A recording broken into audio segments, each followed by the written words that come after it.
So we're going to get going. My name is Martin, and I'm a real estate salesperson with the Verge Real Estate Team here with Keller Williams Lifestyles Realty.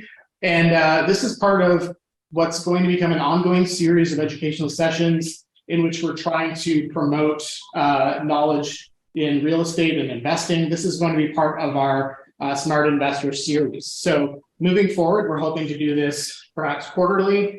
And so at the tomorrow, you'll be receiving a survey via email and also a link to view the video again if you need to. So with that survey, we're going to get your opinion on what kinds of things you're looking for as far as these sessions go, and just to help us understand how we can better serve you. So with that said, hold on, let me get my glasses on because this is part of life these days. We are going to introduce Sarah, who is currently a PhD candidate at the University of Toronto. And she's worked on the ADU search project that they're expanding right now to 30 municipalities and beyond, as she's going to tell you a little bit about. But this tool is to help people understand what's going on as far as their community goes, and if their properties are potentially eligible for ADU properties, and to see what can be done about that. So she's going to go through the process. She's going to talk a little bit about the legislation of it, and then the process of it, how ADU search can help you with that. And then we're also going to introduce you to Paul Schaffner, who's one of our lending partners who works at the office here, but he'll help you understand a bit about how to fund the ADUs and finance those. Because it's not necessarily a traditional lending product that will do that for you. So he will give you some insights into that. And then our own Isaac Verge is going to come up and talk about his personal experience with ADUs. He's currently in the process of constructing his. He's getting near to completion. So he has walked the road. And so he's going to give a little overview of what his experience has been and talk to you a little bit about that process. So without further ado, I'm going to have Sarah come up and start to talk to you a little bit about ADU Search Canada and the process of ADUs. Come on up, Sarah. Awesome. Thanks. Yay. Am I in the right spot? You can see me okay? Yep. Okay, awesome. So the trackpad that you mentioned, sorry. Yes, it's right behind you on that. Okay. I might, how do I use it? So just tap. Oh. So you can just press, yeah. Oh, sorry. Yes. There we go. So Okay. There we go. Okay. Hi everyone. I see other people in the room, so welcome. I know there's a lot of you online. Thank you for having me. It was really nice to be able to talk about the work that I've been doing for the last 2 years or so on ADU search, but also to talk about ADUs more broadly. So ADUs, if you're not familiar with the term, it's additional dwelling unit or accessory dwelling unit, also known as secondary suites, basement units, garden suite, laneway homes. There's probably about 60 terms that I've seen. And they span from, all different locations, from California all the way across to the East Coast, as well now in Canada. So you'll see a lot of different terms. We like ADU. We think it's the most versatile. So that's kind of the one I'll be using tonight. So I'm going to be giving a little bit of an overview here of just our backstory, where ADU search comes from, and then what our process is. And I think that through that you can potentially understand the potential of, in particular, detached ADUs. I see, so I actually built one myself as well. I have a 430 square foot additional dwelling unit in my backyard. I built that in 2020, and this is kind of what inspired both my research and this project that we've been working on, because I realized they were kind of like this black box of information. Nobody knew a lot about them. Nobody knew where you could build them, how to build them. And so that kind of, went from there. So I'm going to be going over that overview of the tool. I think you'll find it really useful. I'm not sure exactly who's on this call, but I'm assuming you guys want to build ADUs. So it'll be kind of a jump start to doing that. And then also, I just wanted to give a little preview about where ADU search is headed, because it also might be interesting for some of you who are more in the building and development space. So, let's see how this works. Okay. So just to give a really quick background on the story here. So as I mentioned, I started my research in 2020 out of my own ADU build. So I realized that, you know, there's a lot of information that's hidden behind complicated zoning bylaws, data that's not easily surfaced. And so I got together with a colleague here in Windsor, and we developed a proof of concept through the Housing Supply Challenge. If you haven't heard of it, you can go online, CMHC's Housing Supply Challenge. And essentially, it was just to incubate an idea. So in Windsor, we developed a proof of concept in 2020. From there, we were funded $2.2 million to scale nationally. So we were shocked to be one of the, like, I think 14 teams across the country. And now there's a team of about 10 of us all over the country. So I'm just one person. There's 3 of us in Windsor, 3 in Montreal, and then the rest are kind of in the GTA area. So we do have a really excellent team of talent from all over Canada. So with that, I'm going to share about that process because I think it's really important to understand some of those legislation pieces. And then from there, I'm going to share about ADU builds. And that's kind of the next step in the journey. I'm kind of excited to kind of share a little bit more tonight as well. So I'm just going to continue along here. Okay. So through that process, we did a lot of soul searching as to what ADU search is, and we realized we really wanted to help Canadians discover the potential in their own backyard. And we kind of see ADU search as being the one-stop shop to knowledge around ADU development, both from the policy side, but also from the builders and kind of, in this case, I guess, the real estate side as well. This is just a slide of all of our partners. I would be remiss if I didn't, you know, acknowledge them, but the big one, obviously CMHC, but also you can see we have a lot of big partners, one of them being MPAC and TerraNet, who, you know, gave us a lot of good data and were really supportive of our project. And we're really thankful to have them in Ontario in particular, because just quite frankly, we couldn't have gotten the parcel data without them. So they were really great. And then we've developed other partnerships with the University of Toronto, different other research institutions as well. Okay, so now on to like the fun stuff. I don't know if you guys really care about this, but I do. As a planning student, I like zoning bylaws and I like to think about it. And so my team, I have a policy team. There's 4 of us, well, 4 plus me. We developed a loosely standardized way to take all of the zoning bylaws that would affect an ADU development and input it into a standardized kind of spreadsheet. So if you were to go right now, build an ADU, you'd probably want to start with your municipality. But to do that, you have to go to your city's zoning bylaws. In Windsor, it's like zoning bylaw 8600. You'd have to find what residential district you're in. You'd have to figure out, you know, all of your setbacks, and then somehow you'd have to draw that all on paper and make sure it was accurate. And so what my team did was come up with a process where we could standardize that across municipalities and essentially have inputs. So that way we could kind of easily figure out what the buildable area in a backyard would be. So we could easily, you know, calculate that. I'm going now. I'll go back. Okay, thank you. Yes, this one. I went too far. So we took all those inputs and we developed kind of, we call it a flow chart system, where essentially the goal is to get to this little green box here. So basically that means your lot can have an ADU. So we basically, do you meet the zoning requirements? Are you in the right district? Are you the correct building type? Do you meet the environmental considerations? Are you in a floodplain? That kind of thing. And then from there, we calculate the buildable area. So we actually look at backyards and say, can a minimum size ADU fit on this buildable area? So in Windsor, the minimum size currently is 40 meters squared. So we would test that on the site, on the actual lot. So we developed a model through GIS to be able to do this. And then from there, we would take it through to see if there are any additional considerations, things like parking or maybe flood, like just different things that you would need for permitting. And we basically then created a system of categorization. So when you go on ADU search, all the lots are different colors and they all mean different things. And we developed this categorization system.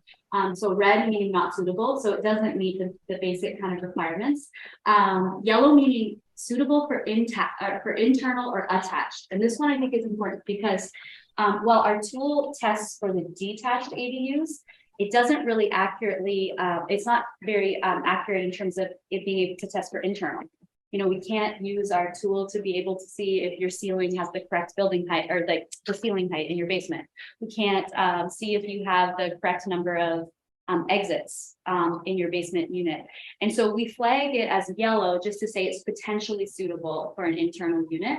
So you might not have the buildable area, but you're potentially able to convert a part of your main dwelling. So we do flag that for people as well. Then we have potentially suitable, which is essentially just it meets all the requirements, but there might be some additional considerations that you want to factor in. In Windsor, the big one that comes up is actually the floodplain, because you need an additional permit. You have to go through the Essex Region Conservation Authority. So we thought that was worthwhile to flag as a lighter green. And then the dark green is suitable. And that just means it's basically you're good to go from a zoning perspective. That doesn't include things like your servicing in terms of hydro. It doesn't include things like we checked if you have enough parking. It doesn't include some of those things that you would really have to be on site for, but it does essentially do a basic zoning check. Really, it saves you that initial. I used to do these kind of analyses for people, and it would take me anywhere from 3 to 10 hours, depending on the lot. And I would say on a good day, I could produce a report for somebody within the day, but sometimes there's a lot of complications. And so we tried to really streamline it and smooth it out. So across the country, you can see where ADUs are possible. So with that, these are some of the numbers that we're working with. And this is where I put my researcher's hat on, but I also think it's important from a builder's or from a real estate investor's kind of perspective, because you can see how much actual infill potential we have. So we were able to map, this is just some of the numbers in Ontario. We mapped around 18 cities, and Toronto was one of them. So they were the biggest, and that took 6 months. It was a pretty big lift with 5 people to be able to do that city. But we're sitting at around 660 residential lots that would be eligible. And for me, I was really surprised. I was surprised at how big some of those numbers were. So in Windsor alone, we were at around 19,000. And when you have around 70,000 residential lots, that's almost 25%. So we were kind of, or I should say that over 25%, my math's not on right now, but essentially there's a lot of residential lots that are suitable or dark green for that minimum size detached ADU. That doesn't even factor in the number of lots or residential buildings that are also suitable for the internal or attached. So right now, the Ontario legislation just changed with Bill 23 that you can now have 2 ADUs on a lot. One can be internal and one can be detached. So effectively, all residential properties can now be triplex. They can have 3 units, a single family home, a basement unit, and a detached. So if you're looking at something, you're I don't want to go through the hassle of having to go through zoning and all this stuff. The Ontario government has just effectively said, you don't have to do that anymore. You can apply for a building permit for these 2 things. Now, it's not that simple. A lot of municipalities haven't caught up yet. For example, Mississauga still doesn't have their bylaws together to be able to do this, but Windsor does. So the good news is Windsor already has that in effect. So you can effectively take a residential home, convert it into 3 units, a detached and 2. Actually, you can do 2 internal and attached, so you have a triplex, or you can do 2 in the main dwelling and then 1 detached. So there's a lot of opportunities really to convert into residential units, and that's kind of some of the numbers that our team discovered. So I was going to do a tool demo now, and I'm just going to figure out with Martin how to do that the best. Yep. So I did want to take you kind of through some of the components of the tool. The easiest if I just So I'm just going to swap my screens here. Yeah, so those of you who are watching, I just wanted to do a demo with you of the actual tool. I think there's some neat features that some of you might like, both in terms of actually being able to search properties, but also some of the more macro kind of components that you can look at, like some of the neighborhood views. So if you're looking at where in my community is there more potential for additional dwelling units? We have some of those in the map as well. Yep, you're active, so you can. If I do this. Yep. Okay. All right. Do I do it from there? You can do it either way, whichever is more comfortable. Okay, let me just try it. I'm a little bit nervous from doing it from that. Okay. I just don't know how the video is going to be. I go like this. Okay. Okay. So can everyone see this? Okay. Yeah. Okay. So I'm going to go to find my city here. You're going to go to Ontario. I am going to select Windsor. I haven't done this on a Mac yet, so this is new for me. Okay, so when you get to the homepage here, this has it for all municipalities. It just gives you those total numbers right off the top. So what the potential is in the community. If you scroll down a little bit, we also have it set up so that you can see what the estimated tax revenue if all of the green lots would basically have a detached ADU. So we worked with MPAC to get that tax assessment. Honestly, the reason why we did that is because of we really wanted to push municipalities to see this is how much more potential if they were to create incentive programs, make their zoning bylaws a little bit more relaxed or permissive. And so we kind of did that to kind of advocate a little bit around, here's what's the potential here. My policy team actually developed a national minimum regulation, which is this additional ADU potential here. I'm not going to get into it too much, but this one you can click on and take a look at. But essentially, it's a fake set of bylaws, and just basically shows if you were to relax your bylaws, because we developed a national kind of like typology, and there's a whole report on here, so you guys can read it and get more into it. But it basically shows how much more potential you have of your residential land. I find this really interesting because if you look at numbers like Windsor, there's a lot more potential if you were to relax some of these zoning bylaws. So you're actually seeing how restrictive municipalities are being. And again, it's to push them in the direction of making setbacks and lot coverage requirements and all these like silly things like parking obsolete, so you can build a little bit easier. And then there's some data maps around affordability, which I'll show you in a minute. And then there's a section here for industry partners, and we're going to be looking for sponsors in the future as well for this section. So with that being said, I'm going to go back now to... Can I Sure. interject a quick question? Sure. Yeah. So there's a message from Kim through chat. Sarah, did you say that in Windsor, the house can have 2 ADU and there could be also be a 4th detached unit, i.e. up to 4 units per residential lot? In Windsor right now, you can only up to 3. And that's provincial legislation as well. So all municipalities. So it would be 2 within the main dwelling or 3 within the main dwelling total. You wouldn't be able to have a detached as well. So just 3 total. Perfect. Yeah. Okay. Okay. So I'm going to jump in now to the property search. Okay. So I don't have a mouse. I'm just going to zoom in a little bit here. I'm not going to type in an address. I'm just going to kind of click on one of these and zoom in. How do I zoom in? If you go like this. There we go. Okay. Martin's helping me out here. Okay. So I just clicked on this random lot here. It is on Southbridge. And you can see it comes up as the green, suitable for detached. It basically gives a rationale. In this case, it's just, good news. If you click in this accordion menu here, there's lot information.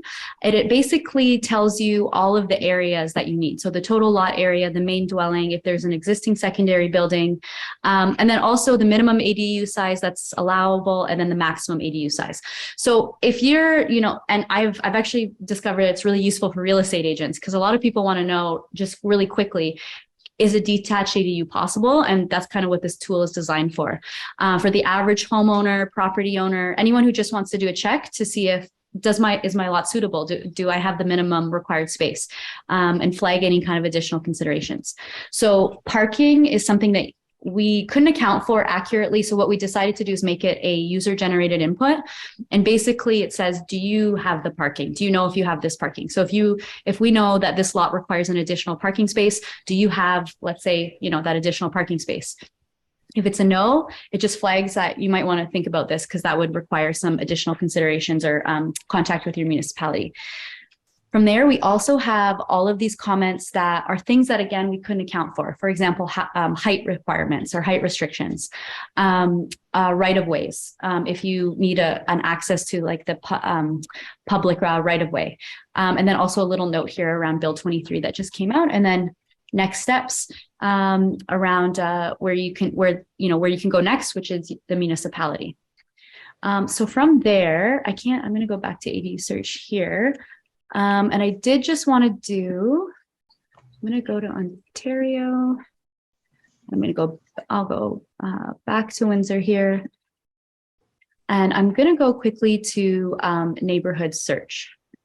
So when you go to neighborhood search, what you'll see is we aggregated all this information up to the census dissemination area level.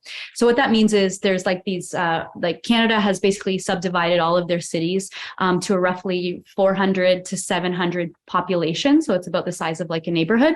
And then what you get is basically the total number of lots, and that's the color that shows up. So the most commonly occurring. So if you were to go with this one, I can zoom in here on this one here. So you can see that there's 92 properties are suitable with no restrictions, 59 are yellow, and 2 are red. So this would be, I would consider, a neighborhood that's a little bit more conducive for ADU development. Whereas if you you go up here, which is kind of my neighborhood up here, 122 properties are suitable for internal or attached. So basically all that means is that, okay.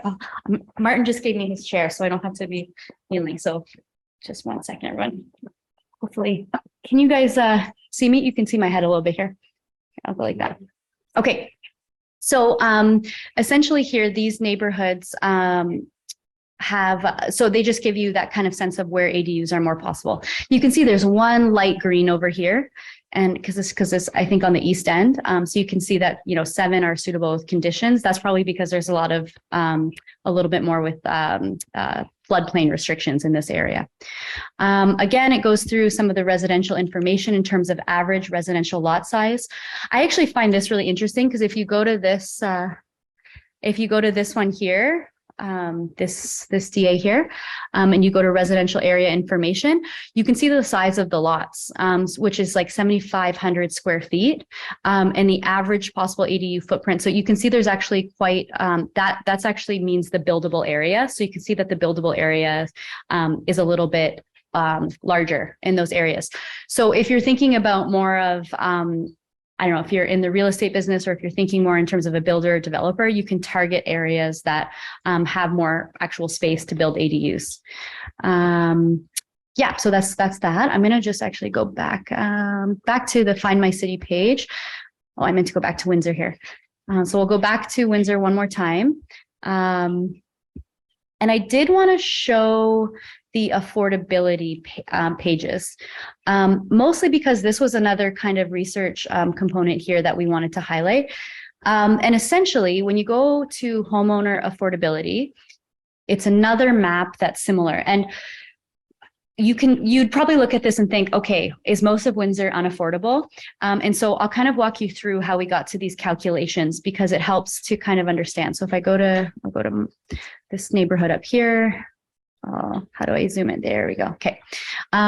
So what we did here was we essentially tested, would the average homeowner with the average income in this census dissemination area be able to afford the additional carrying costs of an ADU? And what we did was we took the average dwelling value, we inflated it based on the inflation factors, and then figured out what the average mortgage payment would be, monthly mortgage payment, and then what we think the average equity in the primary dwelling would be. From there, we calculated modeled ADU costs. This was based on a national survey and research that we did. So every community is a little bit different, but we created, again, a standardized version. From there, estimated mortgage value, where if you were to refinance and with the additional carrying costs. From there, we tested that against the average income, as I mentioned. So what would be the debt servicing income? And then basically, what's the difference? So could the average income afford those additional carrying costs? If it's in the red, it means that, the average person or the average homeowner in this DA wouldn't be able to. You can see that so if, Windsor, that makes sense because the average income is probably a lot lower. If I go, let's say, back to this one, or over here, you can see it's in the positive by about 27,000. So you get a sense again of not just the physical, feasibility, the spatial feasibility, but also the affordability of this from a homeowner's lens. And there's some real challenges with this because it's not exact, it's an average, but it just gives you kind of that sense. And from a research perspective, we were able to present this to different governments, things like that, and showcase what those gaps are and create opportunities potentially for governments to create financial incentives, because there are those gaps. Yeah. So when you did that, those input specs, like for example, your cost of your ADU, how many square foot is it based on, what's the price per square foot? Are those variables that you can play with? No, they're not right now. Okay. But that's a great question, because I wanted there to be some inputs there, but it was difficult to build it in a way that was dynamic. Like your assumptions that you made on what the cost. Yeah. Is that presented there? Like we can see. It's this right here. So you can see modeled ADU costs here. So it's average construction cost for a 40 meter squared external ADU, which would be like a detached. And so we put in 160, which is just, again, we did a national average, and we basically geographically kind of figured that out. So, yeah. So in some of the areas I'm seeing, it might be a higher population of rental units. Is it, and if you're calculating the family income of a family that rents, Yeah. how does that factor? Great question. I'm going to take you to the next page, because then we also created a page for renter affordability. So I don't know if everyone heard that question, but it was around the rental. I think you were asking around like, how does rental income factor in? No. Okay. When you're doing your calculation, Yeah. and you're saying that based on this area and this home and the amount of money that this family makes, what if they happen to be renting that home? So like the real owner is not there, the real owner is elsewhere. Who owns that rental property? So we just took StatCan's average household income. We didn't consider if they were a homeowner or not. So we just took the census number for the average household income, and then we took the average primary dwelling value and matched that. So we didn't look for, if they are a homeowner or a renter at that point, because there's no way really, I think, to correlate those two numbers from the census data. And then, but for renter affordability, I thought you were asking this, but I'll talk about renter affordability anyways. What we did was we did a similar analysis of, could the average renter from this dissemination area afford the rent of an ADU. This one's a bit trickier, because we know that, renters aren't, relegated necessarily. Homeowners are fixed in place, whereas renters can kind of go everywhere. So it's a bit of a different, it's a different analysis. So basically what we did was we took the monthly ADU rent, average rent for a 1-bedroom apartment. So we looked at the differences there. We took the income of a one person after tax, because we were assuming that a 40 meter squared ADU would be likely one person. It might not be household. It would just be one. What their average income is in that census dissemination area. And then I think we adjusted it there as well, or after tax, maximum affordable rent. So we use the affordability threshold calculator. Actually, it's right here. Is 30% of your income goes to housing allocation. That's a national standard that CMHC kind of promotes. So basically, you shouldn't be spending more than 30% on your income on housing, whether that's homeowner or renter. And so basically, we calculated that after you subtract that from their income, or what that 30% is, and then what's the difference between that and the rent for an ADU. And if it's in the positive, then we consider that DA affordable. So you can see here, it's in the, it's affordable by a couple $100s, where if you would go to, again, one of these DAs, it's not affordable by a couple $100s. Again, it's hard because we know that, the average person in this DA can rent anywhere in the city. So it's not a perfect model, but it just gives you a sense of where higher income people are kind of are situated and where they could afford an ADU. So I don't know if there's any questions online. I'm not seeing anything, but no. Okay. Okay.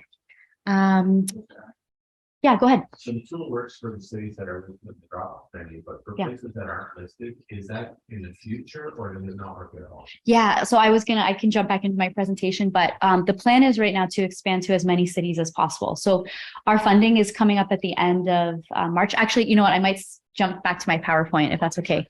Yeah, Martin, if I do that, do I just go? Because then it might answer that question a little bit more.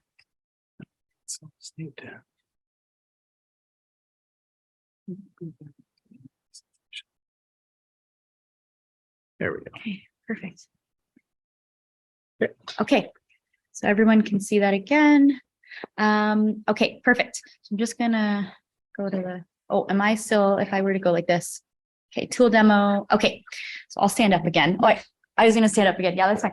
Okay, so where we're headed next. So there's a question if we're going to map more cities, what that kind of looks like. So our deadline with CMHC is for March 31st, and that's when our funding is all due. So what we're looking at doing is basically transitioning to a new entity and basically generating some revenue in order to sustain the tool and just continue to do that work. So we're looking at, both sponsorships from municipalities, but also industry partners. So what we're doing is if a municipality after March 31st approaches us and wants to be in the tool, and we've actually had some already that have reached out, where essentially it's kind of a cost recovery model so that we can get them on the tool. We didn't quite meet our goal in terms of how many. We did meet 30 cities. So we have a huge list of cities that we're still considering, but the geospatial data challenges were really difficult. In Ontario, it was very expensive. Thankfully, we had good partnerships with MPAC and Terranet, but BC, we didn't even touch because their data costs were like double Ontario. We were like, this is insane. So we weren't able to do as many cities as we wanted to, but we're really trying to get all of Ontario online because we see that as kind of a blossoming ADU space and even in smaller communities. So for example, Amherstburg and Essex are online here locally. There's been a lot of interest. There's a ton of interest. Actually, the town of Essex, I'm going to present to their city council because they're like really excited about the tool. And they're such a small town, but they're like, we see this as part of our housing strategies. Additional dwelling units, when you have largely residential, more suburban kind of makeup of your city, you're not going to want these huge condo buildings everywhere. So this is a better strategy to add that gentle kind of density. So a lot of smaller municipalities who are feeling that pressure of housing from the provincial government, they're like, wait a second, we could have basement suites, we could add detached units, people have large lots, people are retiring and they want somewhere for their kids to be, like there's all these kind of social needs. And so we're seeing a big uptake. So kind of to answer, that was a long way to answer that. We're trying our best to get more online, but it's going to be on a cost recovery kind of basis. So I'm going to keep going here. I ask a question? Oh, sure. In that same vein, that what process could we take that if we live in a municipality that doesn't offer this great tool? See, can we just go to the town and say, or Yeah, it really depends on the municipality. Most like to be the first point of contact anyway. Some municipalities expressed a bit of hesitation with us because they said, well, if you're the first point of contact and we're not, like, does that create confusion? So with those municipalities, we kind of took the approach of like, well, we still want you to be the first point of contact if that's what you want, but you can just or you could essentially have them, use the tool, or you could use the tool to check as your own. And some municipal staff have said this has been really helpful for us to check our own bylaws. And so there's obviously other layers that they have to add in, but for like that initial check, there's municipalities that have really been excited. But to answer your question, yeah, you just have to go there. Like it's hard because right now that process can be like, it could take a while for someone to get back to you to tell you if you're a lot suitable. They'll tell you you need to get an architect or a planner. And so we're trying to streamline that. And so you can always tell them about our tool and tell them and say, hey, have you thought about being on? Because there's been about 5 municipalities already since we've launched in the last few weeks that have approached us and said like, hey, we're interested. So we're totally open for that. So yeah, I went to the next slide. So those who are on online might have started reading it already, but we're looking at launching ADU Build as a new entity. We're not sure that's a working title. It might change names, but what we really want to do is have a better kind of front end system to help homeowners get through that process. We realized that we solved the first kind of part in the ADU journey, where we ask, is my lot suitable? But then there's all these other questions that people ask and all these other gaps. And, the process of ADU development is like this. I'm sure Isaac will share a little bit. And it's kind of all over the place. And there's not a really good system for that process. And as we're seeing in places like California that have had statewide ADU legislation for the last 7 years almost, there's all these kind of groups that are coming forward and helping streamline that process. And we think that same possibility is available here in Ontario and the rest of Canada. So we're trying to automate and test it out with modular builds. We want to test out, is it possible to streamline this ADU development process for that average homeowner who just, really wants to get a unit in their backyard, but doesn't want to deal with like the hassle of, design, permitting. They really just want a more streamlined process. So our intention is to apply for the next round of funding with CMHC as well, and to develop kind of that system to be able to incubate that proof of concept.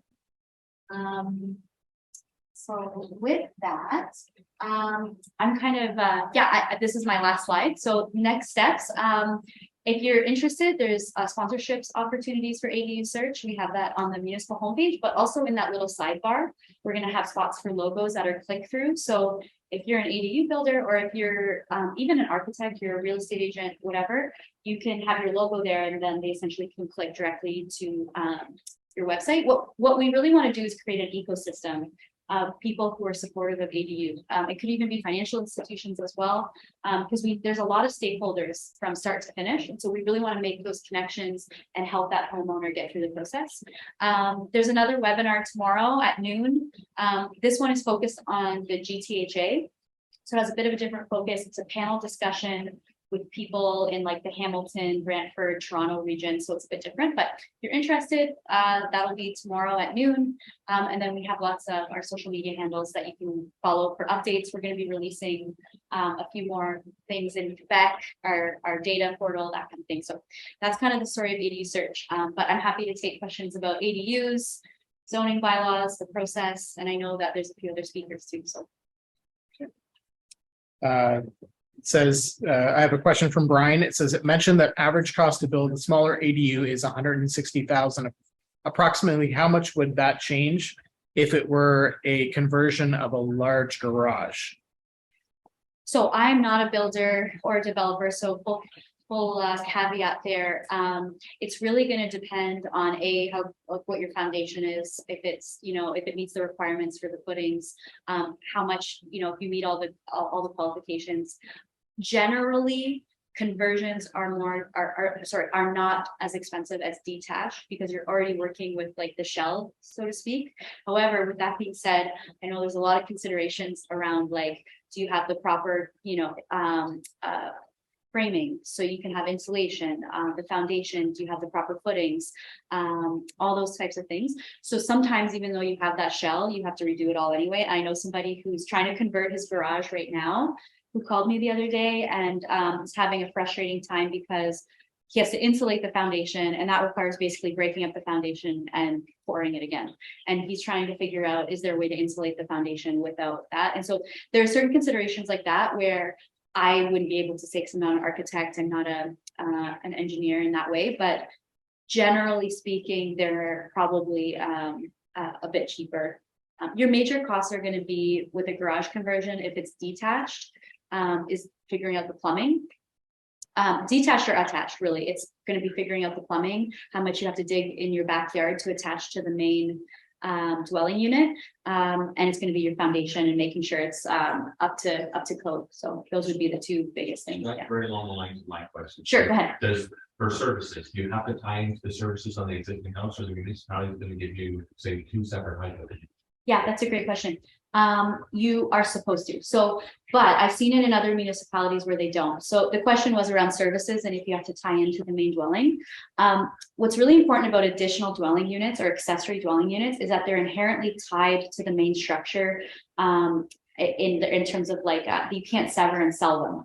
So the advantage of you connecting into the city's main sewer line versus, just connecting into the main dwelling isn't really there right now, because you can't sever and sell it anyway.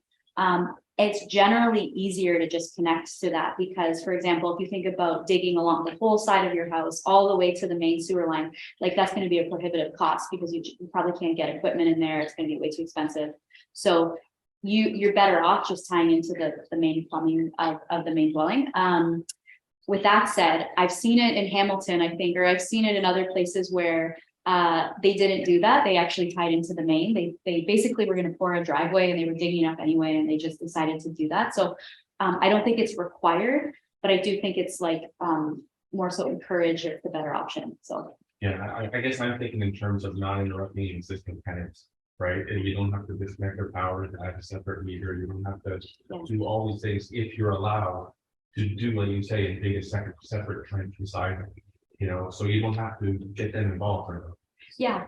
So with the one that we're building, we are doing a separate pipe. So we're tying in with we're tying the drain lines to the existing drain. Right. And tying the same water because it's the landlord responsible for water and regardless. Yeah.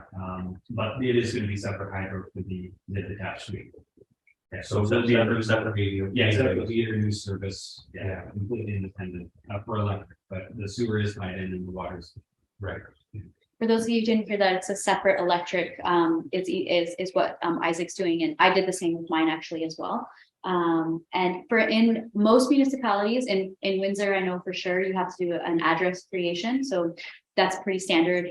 You're gonna have to do a lot of that. So because you have that address creation, you can, separately meter it. So I do have one question as well from Kim. With all of the work on the subject, what is your goal for improving permitting times from the various cities? And is it possible? Great question. So in an ideal world, if I could paint a picture of what's the best case scenario, is that a municipality already has pre-approved ADU models, like a catalog that you can just go in and pick from all these different builders, and you have almost like same day or 24-hour permitting.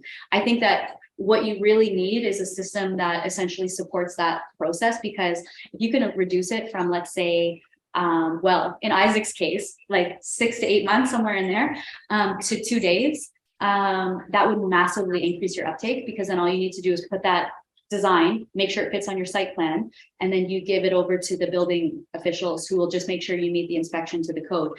And to me, I think the building code should drive everything in terms of safety. I don't love that municipalities add on all this red tape. I think that that's actually a huge problem. And so there's I think one place in California that started to do this of pre-approved models.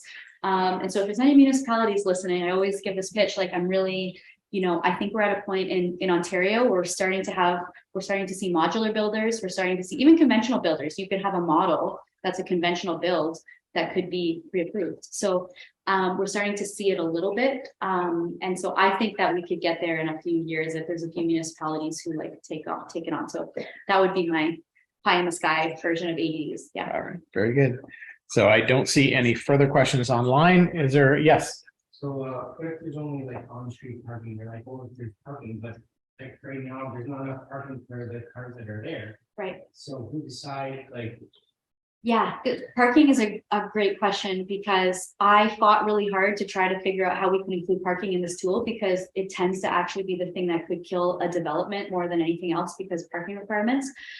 Bill 23 actually removed the requirement that you need to have an additional parking space for the ADU, for an ADU. After, I have to go back and look at it directly, but it basically reduced parking. It kind of made it less important for I think that third unit. Unfortunately, a lot of municipalities haven't caught up, but they also could put restrictions on the main dwelling. So just because they're not putting restrictions anymore on the ADU, you still might have to have the parking for the main dwelling. And I mean, this was a battle Isaac and I had to figure out with his, was is parking required? Is parking not required? Because you're saying we're in a parking exempt area, but then, you're saying the main dwelling needs parking. And so there's all this back and forth with cities. And so I think removing parking minimums is another one of those pie in the sky versions. Just if the market doesn't work, basically demand it, then you don't need to do it, in my view. Because if you're, let's say, a real estate investor, if you're building a unit, you should be the one to determine, well, I can offer parking to my tenant, I can offer X number of bedrooms, all those things. I don't love that the municipality will kind of step in there and do that, but I know neighbors disagree with me. But I think that on that point, you really have to look at your parking bylaws, talk to your city. If you can add a spot, sometimes I just say just do it, because it might be better anyways, and then use it as a patio.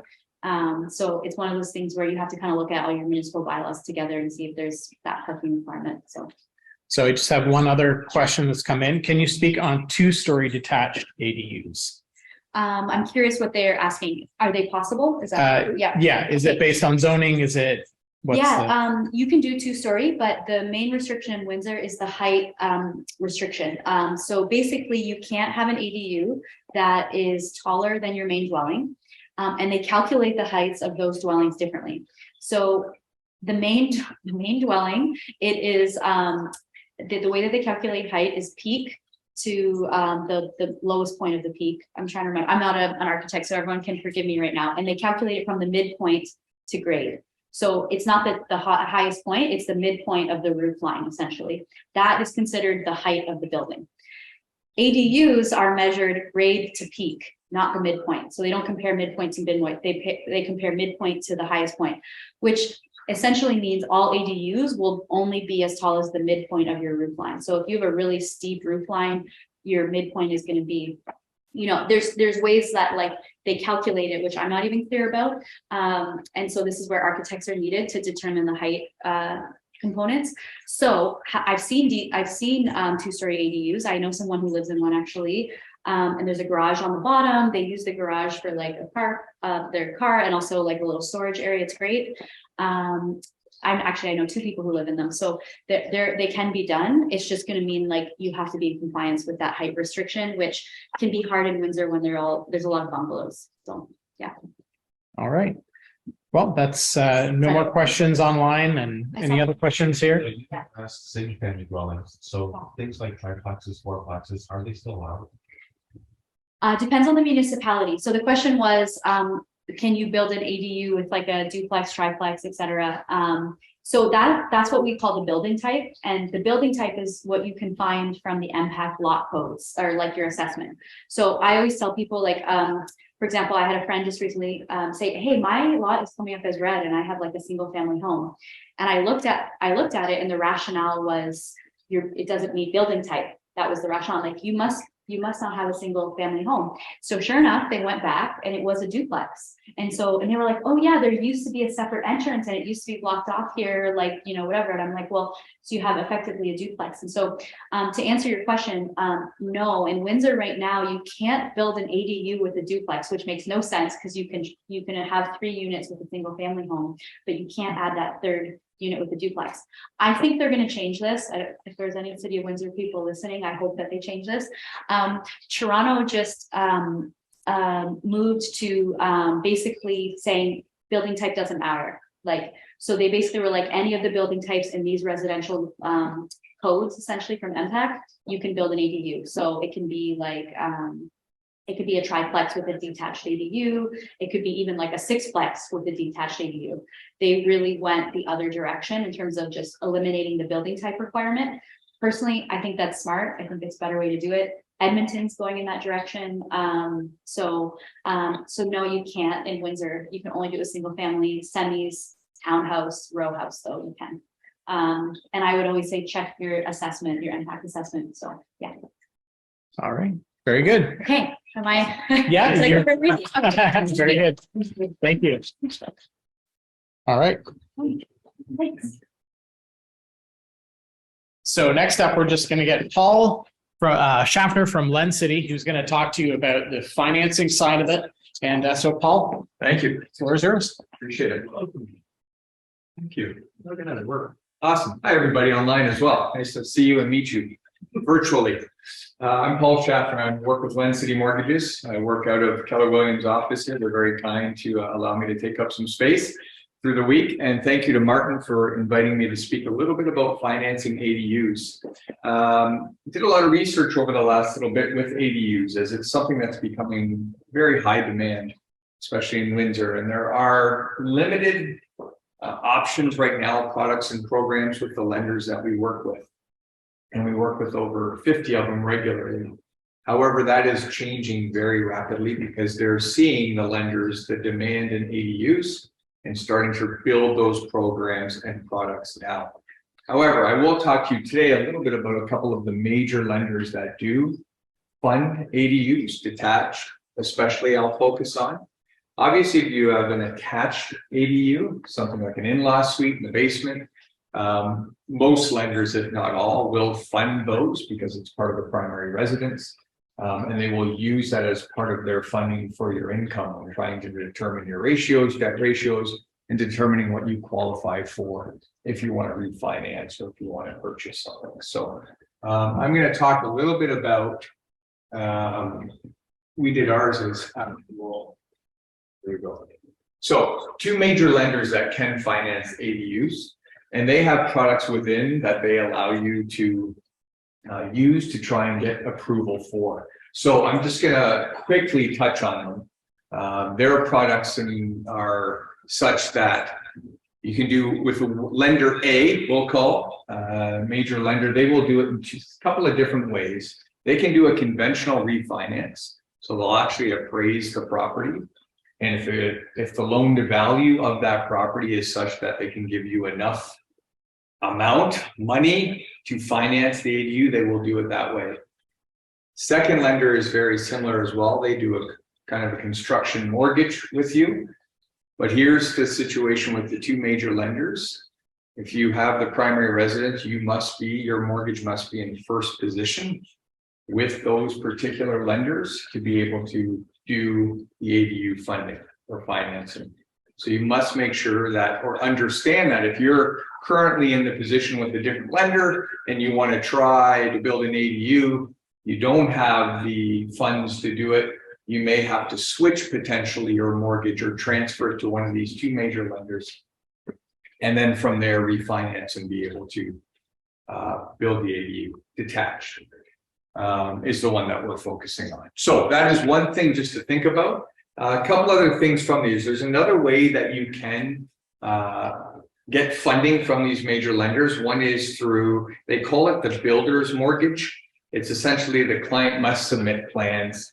They must have things in place to be able to provide to the lender and prove that this is something that they're doing. The funds will be released to them after each stage of completion of the project. So they will give you funds in advance to try and help you with the process. And then at the end, they would appraise and then they would find a way. And the maximum loan to value on this particular funding is 80% of the ADU. So they won't fund it 100%, but they'll fund 80% of it up to. Both major lenders will do that. With the construction mortgage with lender B, this is something that, again, they're 80% loan to value. If it is a residential property, you can use the income from the main property to help with the application. So improves the debt ratio. So if you have a rental property, you're already renting that out, that income can be used to help support the debt ratio. If it's your primary residence and there's no additional income coming, it's essentially based on your sole income or the household income. With the construction mortgage, they will do a rate guarantee for up to a year, but those interest rates are typically a little bit higher. The nice piece about the construction mortgage is it's wide open. All construction mortgages are, because sometimes you can build it quicker than other times. So what's typically suggested by us is you go with the 6 month. In that time, you'll potentially be able to complete the ADU from start to finish. You might even get it done sooner than that. And when we want to talk rates and terms on this, interest rates, the interest rates on a 6 month is they right now with lender B, it's around 6.2 roughly, but they will give you a lower interest rate and they'll give you that guaranteed rate lock if you build it within that time frame. And it's usually right now it's around 5.14%. So it's actually in a really good position, and you could potentially complete that project in 3-4 months. I know Isaac might have taken a little bit longer, lots of hoops to go through, I'm sure, red tape. However, it is possible to be able to limit that. So interest rates are pretty reasonable when it comes to getting funding for that particular ADU. Other financing options. So we're going to talk a little bit about that. You want to build an ADU on your property. You're zoned for it. You've got all the permits in place. It's a legal dwelling that you're going to build. And you don't want to switch to one of those two major lenders. You can look at the equity in your current home. So you could potentially refinance already the existing property to fund that particular ADU. Okay. Now here's the caveat with that.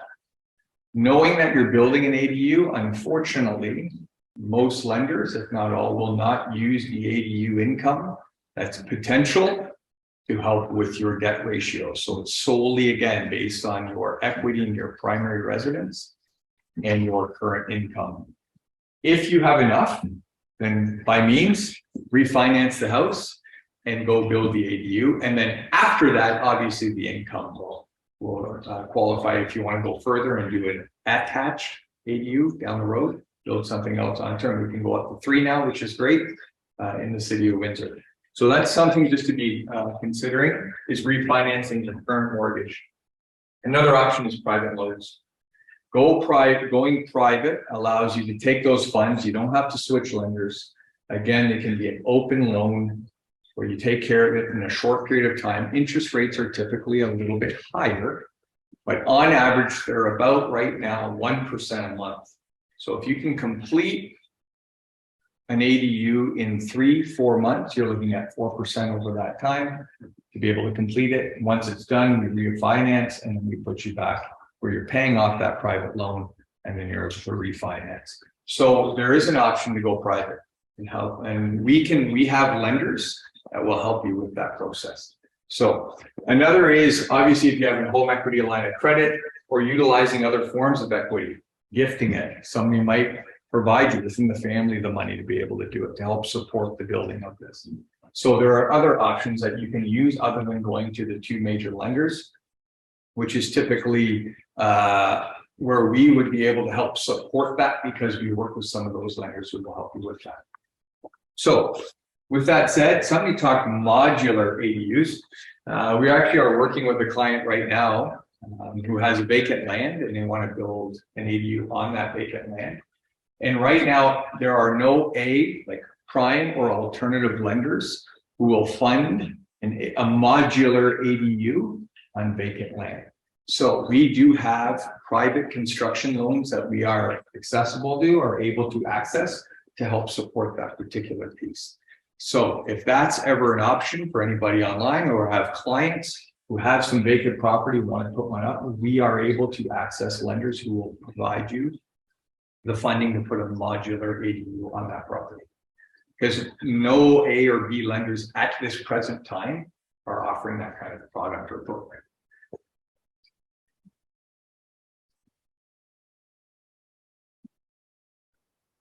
And you can see that lenders will factor the final property value when it's done, refinancing to pay again that private loan once everything is complete. Some additional information, fees, additional lenders are working on new products, rates and terms. I know people always ask the question, how much is this going to cost? What are the rates currently to be able to do this? So first, fees. When you work with those 2 major lenders and we're able to work with them, right now, there is a 1% fee to work with those particular major lenders through us. However, the good news is that there are quite a few lenders within this year who are going to be able to offer products and programs similar to what these major lenders are doing and with no fees. And that excites us as mortgage agents because then we can help more clients with the ADU process and helping them funding them with keeping a little bit more money in their pocket because ideally that's what we want to try and do. Additional lenders, so they are working on those. I've spoken to a couple already, and within this year, they should have some products in place and offering it to us through the broker channel to be able to offer to your clients as agents. Okay, rates and terms. So with that, I will tell you this is a snapshot when it comes to rates and terms. We never like to give you this is what it's going to be because it could change tomorrow in terms of the rates typically. So with that said, conventional rates. So when I talked about a conventional refinance, which one of the major lenders would do, just a conventional refinance, right now those rates are around 5.2 to 6%, depending. So, which is not outrageous, it's reasonable, but still that's kind of the rates that they're offering right now. With the other particular one, so the other units, we're looking at, like I said, with the private loans, you're looking at a 1% a month is what you're looking at. So depending on how long it takes, then you might be able to save a little bit of money even going private. And that money is able to be accessible a little bit sooner. As with private lenders, we're able to access that money. So with that said, right now, down payments, if you are an owner occupied and you want to build an ADU, 5% for 1 or 2 units is the amount of down payment that you can do for 1 or 2 units. If it's 3 or 4 units, now with ADUs, you can only have up to 3 units on your property. It's 10% down. If it's a rental property, so you own a rent, you have a rental property or going to purchase one, it's a minimum 20% down. Okay, so just food for thought when you're moving forward, talking with your clients about what it might look like. So with that said, appraisals. I just wanted to touch really quickly on appraisals, and I want to be very mindful of the time because I'm really eager to hear about Isaac's journey. And so I just wanted to talk to you. Gateway Appraisals Local will do the entire ADU. They'll include the whole ADU as part of their process. So they will, they're actually a very reputable, and they do a lot of these. So I've spoken to them directly, and they will take the whole value of the ADU when doing the appraisal of the property. Another thing though that is really important, that it must be a legal ADU. Okay, they will check for permits. And their turnaround time right now, roughly in speaking with them, is a couple of days to be able to do that, which is great. We'll be able to get through that quickly. Okay, so Gateway Appraisals is the appraisal company we would use, or anybody who's building them, to try and get a sense of that value. And I think that's it. Look at that. All right. Yeah. All right. There we go. Was that quick? That was quick. It was like 10 minutes. So good job. Very good. Thank you. Thank you. If you do have any questions about financing, especially as more and more lenders are now coming on board with this, please just reach out, give us a call. Awesome. All right. Thanks so much. Goodbye, virtual world. All right. So last but not least, we have Isaac Verge, who's going to talk about his experience in building it. He is our fearless leader here at the Verge Real Estate Team. So please welcome Isaac. Hello. Hi. A little awkward. It's like, okay, people in real life and then virtual, but anyways, Isaac Verge, thanks for coming. And great presentation, Sarah and Paul. Thanks for all the really great information. I'm totally just going off the cuff. Martin threw some slides together of pictures I've taken along the way. I just thought I'd just share why I decided to go down this path, what my experience has been, and then show you some pictures. And then if there's any questions, we can either answer them now, or if anyone wants to send a DM or whatever, we can talk about them later. So for us, the reason that we decided to do this was working as a real estate agent with a lot of investor-based clients. I would get a lot of calls like, well, what about these ADUs? What about this? You know, they saw Sarah being featured, I think, in the Windsor Star when she built hers, and they started asking questions. And so wanting to make sure that I had a good understanding, I thought, okay, let's look into doing one ourselves. So we started our journey about a year and a month ago when we decided to go down this path. We actually took the path that Paul's talking about, we did it in reverse. So we had a rental property that we purchased a number of years ago.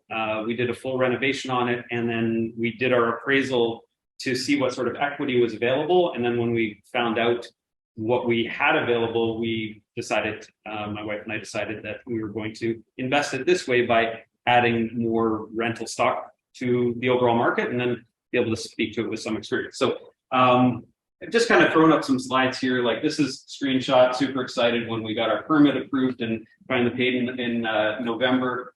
This is what we ultimately ended up with for a design. So we took our existing dwelling. Sarah had talked about dwelling height, the halfway point, and so the original plan kind of got squished a little bit, but I think it still looks pretty cool.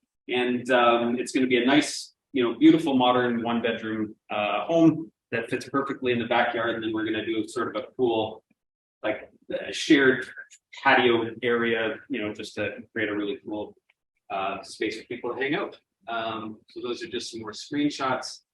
One of the concepts that was considered, and then after months and months and months of working towards getting the green light, this is really what made me very excited when we started today. So our experience was we used the tool. We used the ADU search tool. We identified that our property was a candidate, and that tool was fantastic with really shortlisting everything. And then from there, we actually hired Sarah and Laneway Homes to basically be be the experts that we weren't, and deal with the applications in the city and everything. And there was some back and forth with making sure that things fit where they needed to. And the parking question, I think you had asked about, someone thought we needed it, someone thought we didn't. Ultimately, we came to conclusions there, and then we actually had to apply for a slight variance based on lot coverage, which was approved with the city. But yeah, this is just some photos of how it's coming together. So it's that's the forms. It's a bit of a work zone here. This is for me, it's very exciting to drive by and see how things are coming along, and then obviously it's all coming together now with the framing. And the last photo here was, yeah, so this was earlier today. So permit was November, and then once we started excavating, which was the first week of December, it started to really move. So I love that the tool is going to expedite the process of getting started. I'm told that we're maybe a month and a half away from completion. And as somebody who invests in real estate, when I ran the numbers on what the lending cost would be to pull the funds out in equity to be able to do this, what I liked was that it presented us with an opportunity to offer really affordable rental. And I think that's the one thing that we haven't really covered in the session today. I think there is definitely an issue in Canada where there's not enough places for people to live. So this to me seemed like a really cool way to add affordable opportunities for people to live in a nice place, while also providing an investment opportunity for my family. So lots of ways to analyze the numbers. Not really something that we can cover in a very quick Zoom, but I guess what I leave with, unless there's some questions, is if you have property that you want to run through the tool to make sure it works, and then you want to consult about costs of the funding, obviously we have that covered, and then consult about the cost or expected market rent and how the numbers can all come together. That would be sort of a next step with our series, and we'd encourage you to just reach out, send a message, send an email, make a call, give a text, and we can help you analyze if it makes sense for you. So that's my short little pitch. Anyway, thanks for having me. Yeah. Any questions for Isaac before we let him go? Any questions? I have a general question. I know, Sarah, feedback from the residents in the community. So like, what does that look like, sound like, if you've had any feedback, especially to your work that you've been doing with your team about now there's another building going, like, yeah. I mean, I can speak to that with this particular one. Just generally, I think everyone recognizes that more housing, more reasonably priced rental, is good.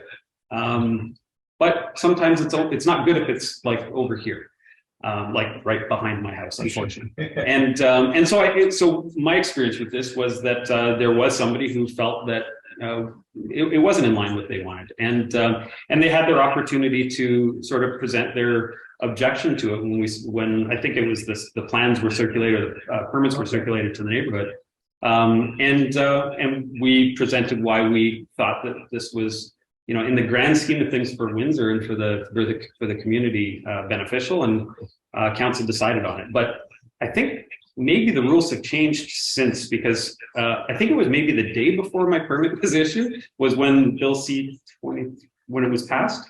Yeah, end of November. I think yours was like. Yeah, so within a week of us going through the hard way to get here, they rolled out the red carpet for anyone who wants to do it now. So I think, obviously having happy neighbors is important, and we're trying to really do something special here that the neighbors will be like, oh, nice, looks good. It's a great idea. Like, Yeah. I just love the concept, the idea. Absolutely. I'm just curious about what feedback. Yeah. Sounded like. Yeah, and I hope to make them very happy once it's all completed. Can they hear me from here, or? Yeah, if you speak up, they should be good. Yeah, I think, well, Isaac's being very gracious. It was an arduous process to get through this, and he was like very patient through the whole thing. Because it was frustrating to have to get a minor variance, because the one thing it opens you up to is comments from the community. When you apply for a building permit, you don't have to do that. It's just like a yes or no. So I always say, if you don't have to go the minor variance route, don't go there, because then it opens you up for those comments. It's a committee, it's a public meeting, all those things. So yeah, that is frustrating. With that being said, I had a few comments around mine. I didn't have to do a minor variance, where people were like, "Oh, your neighbors are gonna hate this." And I was like, actually, my neighbors are Greek and they love this, because they already have 4 units. They're used to this in Europe. Like, it's much more common to have less space, and to have more of these courtyard kind of deals. So I think that it's it's just changing people's idea of housing fit. But I think secondly, I'm just finishing up a project in South Windsor. They're like, I don't even think the neighbors really knew. It looks almost like a garage. The lot's a little bit bigger. There's probably some disruption, but it would be the same amount of disruption for the garage. And so no comments were made. Their neighbors seem to be excited. They're kind of there watching. So I think it really just depends on your relationship with your neighbors. If you tell people, again, it's like, I used to say, this is just going to be like a garage, but people will live in it. So it's just kind of how you frame it. Maybe just a quick question. Maybe you can speak to it as an investment strategy. So, as somebody who owns rental properties, or as somebody who's looking to acquire properties for rental with this possibility, maybe speak to the economics of maybe building something on a land you already own, or being able to expand on land that you purchase with this capability. What's the benefit as an investment strategy? So each individual circumstance, I think, is going to be different and needs to be personalized. But for us, going out and buying an individual. Oh no! You think we lost? Yep, I think we lost it. So for those in That's all, folks. That's with a cliffhanger. Yeah. I mean, there looks like there's still people in there. Yeah, if that's still on, we might still be going. Yeah, it is. If anybody is still there, they can still hear us. You can still hear. Okay. Oh, that's awesome. So we're working through a weather event, but okay, yeah, so exactly. And now the lights are off, so I'm a little bit less nervous.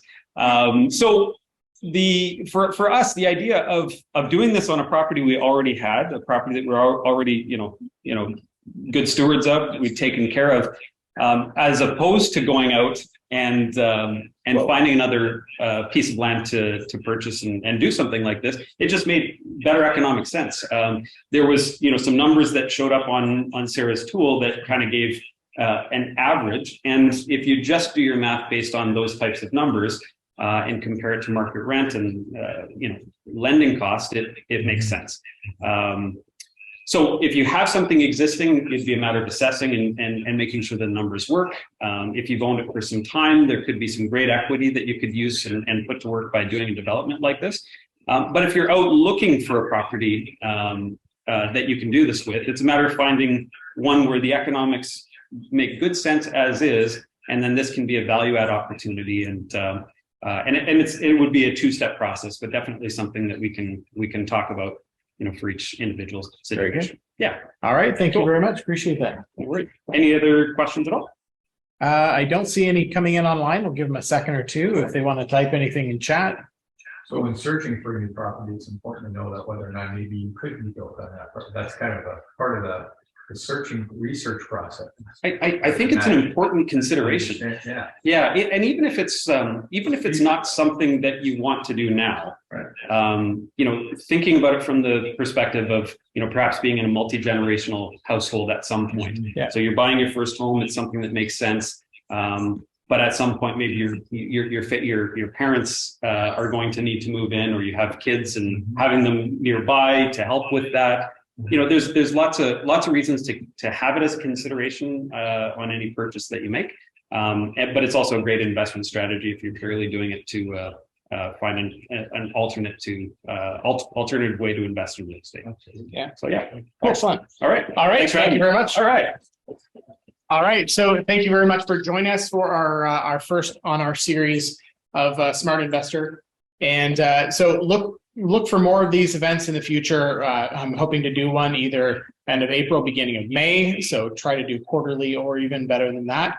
But yeah, we want people to learn more, learn how to invest in a wise way, how to use the tools that are available, and really make something that works for you and builds that residual income that can help you sustain your future. So we're here to help you. Feel free to message us as well. And we will be sending out a link to the recording as well. So if anybody is interested in just watching it again and gleaning some more information, you can do that. And I'm also going to send it out with a survey. So again, the survey is an opportunity for you to tell us what subjects might be of interest to you, because we have lots of experience on our team. We have lots of experts at our disposal that are happy to share their knowledge with you. So we want this to be an opportunity for you moving forward in the future, and we want this to be a valuable experience for you. So with that said, thank you very much for joining us, and have a great night. And if you're stuck in the ice, well, enjoy the good night, and hopefully you're safe at home, and we're all going to get home safe as well. So have a good night.